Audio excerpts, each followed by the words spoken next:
Hours after he appeared on BBC's Question Time, Zia Yusuf moved over to GB News to complain about his stint on the show after Fiona Bruce announced that illegal migrants had been invited on the show.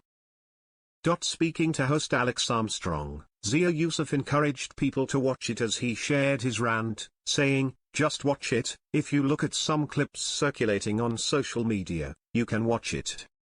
I know it can be quite painful to watch the BBC these days. It is worth watching just so you can realize that everything we're saying is true." He explained that he had to process his appearance on the show because he could not comprehend what was going on. Yusuf fumed. He couldn't believe that it occurred in such an open and blatant way.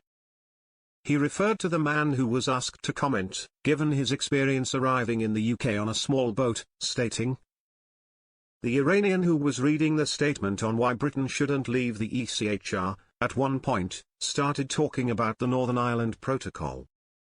Armstrong raised his eyebrows in confusion as Yusuf continued in his rant and branded it ridiculous. He added, "I think it was set up to try and put reform on the spot, and the evidence for that actually is that Fiona asked me directly, 'Would you deport this particular gentleman in that audience?' Which is obviously a very emotional appeal.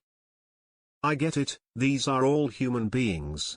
Ultimately, as I said in my answer, the vast majority of people coming across the English Channel illegally are men. That's a statistical fact. If you're entering a war zone, it's generally men first. If you're fleeing a war zone, it's women and children first. That's the most obvious point. So absolutely they must be deported." And on the show, Yusuf had told the migrant who had been refused asylum that he would be deported if Nigel Farage wins the next election. Ashraf, who had crossed the channel, said he had tried to seek sanctuary in Turkey, Macedonia, Serbia, Romania, Austria, and Germany before reaching the UK 5 years ago. He said, "If you are in this country illegally, let me be crystal clear. If Nigel Farage is the next Prime Minister, and that is obviously what we're working to deliver, if you're in this country illegally, you will be deported back to the country from which you came.